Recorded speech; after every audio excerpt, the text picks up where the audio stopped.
Hello, Georgetown University Law School transfer students. Thank you for the privilege of your time and congratulations. It's an epic day. My name's Walter Clapp, and I want to talk to you about your future. Today, a great threat faces America. No, it's not Donald Trump. I mean, Donald Trump is a great threat that faces America, but I'm not going to talk about it because that's too depressing. No, it's not this mustache. I know what you're thinking. The threat I want to bring to your attention today is our dependence on the electric grid and the opportunity that this dependence provides for any of you who still may be looking for a job.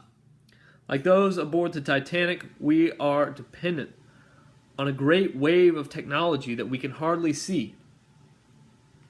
Like a fish swimming in water, we can barely see the sea of electricity we swim in every single day. On this date of your ever so epic graduation, I know you would feel naked if you had lost your cell phone the night before. But that dependence pales in comparison to the dependence that our world economy has upon the electric grid, that America has upon the electric grid. Our story of dependence starts in 1879 with a man named Thomas Edison. You may have heard of him. He largely invented the ability for humans to manipulate light in the form of electricity. Most recently, this has led to insignificant and inconsequential developments like iPhones and fiber optic cable. I'm kidding. Stuff is awesome. With the whole progress of technology, light fills our lives. You can see it from space. The spider web of light crawling across the once dark plains of the West, the epic glow of Times Square at 4 a.m. after your epic foray into Manhattan. Our ability to work long in the night was made possible by this great man. It made us ever so more efficient. Yet at the same moment, we are weak because we are dependent upon that light. And in this dependence, we are vulnerable.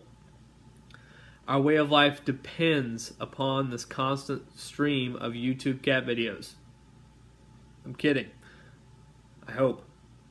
But we are dependent upon a constant stream of electrons.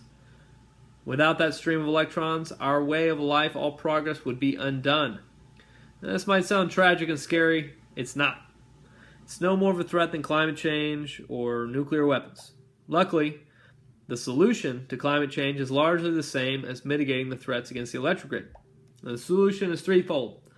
First, consume less. This means your habits of consuming electricity require less dependence on the electric grid. Second, produce more. Throw some solar or wind on your rooftop. Get some batteries. You're less dependent upon the centralized power stations that are so easily attacked by terrorists, okay?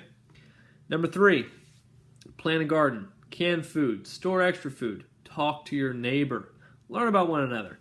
Instead of following your friends globetrotting and their post-bar trip, learn about Bob and Charlotte next door. They'll be there when the electric grid goes down.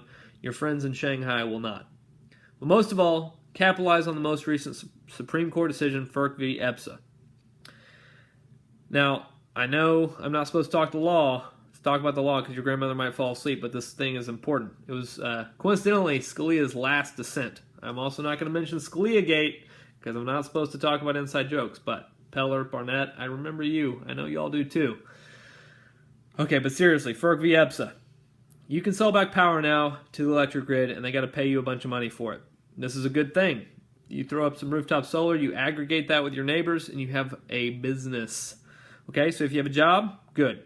If you don't have a job, here's your opportunity. Let's pay back those student loans. I know I got them. I know I want to pay them back. So, tremendous opportunity in the vast transformation of the electric grid that is underway. Okay? So, why are you going to do this? 1, help save the environment. 2, it makes us more secure, you more secure, and less dependent on the electric grid. And 3, you're going to make money. That's amazing. Yes? Okay. In the end, the solution is simple. The Titanic did not have enough lifeboats, and that was silly. Rose, she knew about it. Jack didn't. Worked out for one. You have the opportunity to capitalize on this knowledge, okay? Don't have the hubris. There's no such thing as an unsinkable ship. People thought the Titanic was unsinkable. It wasn't. The grid, it's not unsinkable. Okay? Russia, Iran, they're in our electric grid. They've demonstrated the ability to cripple us.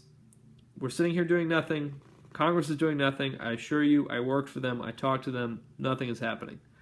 When you get done today celebrating, go pop that bottle of champagne, enjoy your accomplishment. But when you get done, talk to your family. Think about the meaningful opportunity to build a lifeboat for you and your family. Also think about the opportunity to build lifeboats for other families. You can help save the environment. You can stop global warming. You can find meaning in the drive to provide for your family. And you can succeed in a business, in an opportunity. And if you need help, I'm here to help. I know this landscape, and I find meaning in providing for these types of opportunities. With that, I'm going to sign off, guys. Enjoy your day. And remember, please don't vote for Donald Trump.